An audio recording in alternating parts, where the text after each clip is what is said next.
Hey everybody, welcome back to Art by Galen. My name's Galen Eilenfeld, and welcome back to Creating Comics Start to Finish. In this episode, we're going to talk about writing the script. I'm going to help you to take the idea, take the outline that you have formed, and to build that into your script for your comic book. In the last video that I did, we talked about outlining your story, developing your plot arc. What I want to do with this one is kind of give you some help and some pointers with taking that plot arc and expanding it into a script. One of the first things that you're really going to need to do is think about what are the key points in this issue? What are the key points in your plot? Like, you'll notice that some of them are important and have to happen in a particular order. You'll also notice that some of them might be a little bit more malleable where you can move them around and they won't affect the story too much. And it's important to identify those.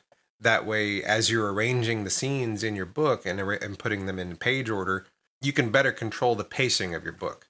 Now, what I like to do before I start writing any dialogue or anything like that, I like to expand my outline a bit first. My original outline or my plot arc was only these 5 points that we talked about in that last video. And I need to expand that into all of the pages that are going to be in the comic. And so what I like to do is start with page 1 and just say, okay, this is what I imagine happening here. And I try to kind of visualize how much I can fit onto a page without making it too, cluttered or without having a hard scene change in the middle of the page or something like that. And so I go through the steps of what needs to happen to get from point A to point B and point B to point C, etc., all the way down through, and just doing it one page at a time, figuring out, okay, what has to happen next in order to get to the next key point in the plot. And so I've got a whole bunch of tips that I want to share with you while you're going through this whole process. First off, there are as many different ways to write a script for comics as there are people who make comics.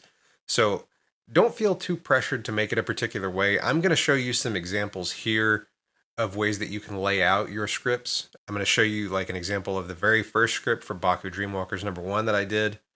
And I'll give you a more detailed version of a script layout that you can use if you prefer something like that. But the main thing is like just make sure that it works well for you and for the artist. If you're not the artist, you want to make sure that you have a good communication between writer and artist. That way it's understood what's expected. Another thing is, don't worry about trying to make your script perfect the first time. Plan to make edits and plan to have a second draft and a third draft and maybe a seventh draft.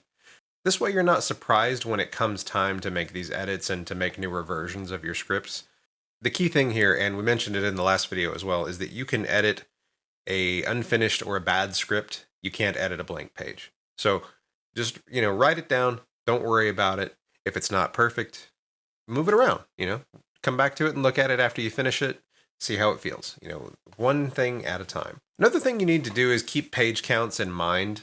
Like you may have an idea of where you want the issue to end, like what the final page is going to be, what the cliffhanger, if any, the resolution to the problem, all of that. You may have that figured out. And you may have like the opening, or you may have like one particular scene, and you're not sure exactly how many pages like in between those key points that you're going to need. So that's something to be mindful of as you're writing your story. And it's another reason that I like to do, like I was saying before I start writing dialogue, is just I make a numbered list of the pages and say, okay, page 1, this needs to happen. Page 2, this needs to happen. Page 3, character gets to a new location, meets another character. Page 4, they sit down and they have this dialogue. Page 5, something comes crashing through the wall, blah, blah, blah. And I start looking at it that way. I start building it that way until I have what I feel like is a good flow for the story. I ask myself questions like, does it lead from this point to the next point in an organic way? Or does it feel like I'm a writer trying to crowbar this into happening? And if it feels a little bit too forced, then I back off and try to find a more organic way to make it happen. Talking again just a little bit more about the beats of the story. One of the things that we talked about in the last video was that your story arc should have ups and downs, much like a heartbeat. It's going to have peaks, it's going to have valleys, it's going to have ups and downs and ups and downs. And you don't want to plateau in one particular area or energy for too long because you don't want to bore the reader and you don't want to wear them out by having, nonstop action for 12 pages either. And on the same note, you wouldn't want to have, one dialogue scene where they're just sitting on a couch talking for 5 pages. Sometimes it's necessary to have a drawn out action scene or to have a drawn out dialogue, but you need to try to make it where it's going to be a little bit more interesting for the readers, where, like, say for instance, like you've got, several pages of dialogue. Rather than having the characters sit in one place, try to maybe move them around a little bit, have them walk through a park as they're talking, and maybe they arrive somewhere and they're having lunch. I mean, like, you can make the background interesting and kind of keep the readers moving a little bit, even though the conversation is more linear. There's lots of little things like that that you can do to keep the reader involved and not feel like things are leveling out too much. So, with that, keeping the number of pages that your issue is going to have in mind, like on average, most comics have around, 26 or so pages. And so, you need to decide early on how many pages is your issue going to be. And then you can start figuring out, where the events are going to happen on those pages and spreading them out. And once you've got each of your pages filled, then you can kind of figure out the pacing of it and be like, okay, does this make sense? Does this look good? Does this sound good? And then from there, you can start elaborating. You can say, okay, here's the details of the scene. Here's the dialogue that needs to happen here. Another tip as well is, like, things are going to change all the way until it goes to print. That's my experience, at least. But I am a solo creator, so it's like I'm constantly having conversations with myself, like from the moment I have the idea for the issue all the way to the point to where I'm about to send it to print. Like, I'm constantly thinking, like, okay, this might be better this way, or maybe this dialogue could change just a little bit. And I want you to know that that's completely normal and it's completely okay. I think as long as you feel like you have a good reason for making the change, then you should, not feel bad if you end up needing to. So we've talked about keeping the page count in mind. The next thing, you want to make sure you don't want to clutter your pages with too many panels or with too much dialogue. You need to think about, like, the size of the text on the page, how much of that text is on the page. Does it feel comfortable to look at, or is it too much text, and does it start to approach kind of being more of a novel than a comic book? And I don't have like a set number of words or speech bubbles that I try to stay under, but I have a visual in my head of what I feel like is too cluttered and too much text. Um, because you want, like I said, you want to keep it moving. You don't want to try to give too much dialogue or too much exposition or anything like that all in one place. You want to spread it out and make it a little bit more interesting for the reader. I honestly feel like it's best practice to kind of feel that out for yourself and to ask people around you, for input on that if you're not sure. As far as speech bubbles and things like that, like I said, I don't have a hard number. In terms of panels, I generally would never go above 9 panels in one page. And in all honesty, 9 still feels like a lot. I probably stick to 3 to 5 panels in a page, sometimes less.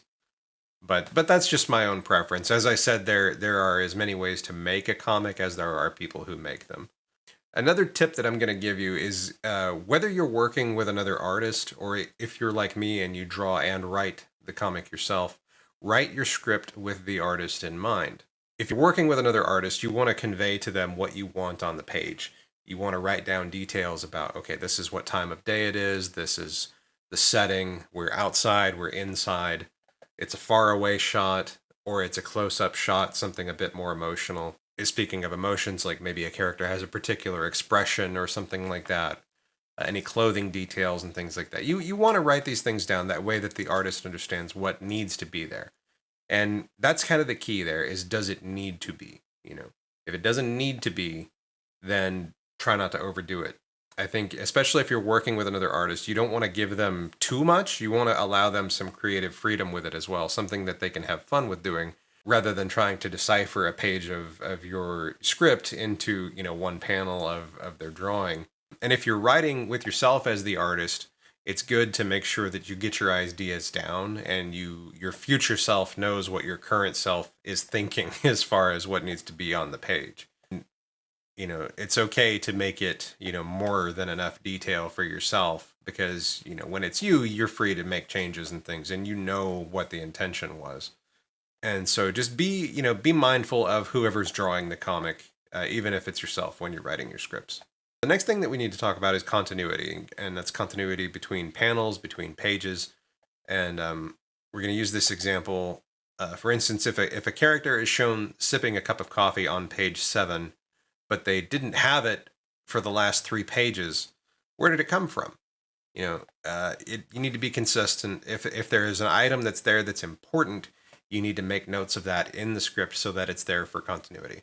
And if it is something that is important and needs to be there throughout the story, keep track of it as the story progresses. We've talked about this a little bit in some of the other videos, but it's worth mentioning again. Less is more. Show, don't tell.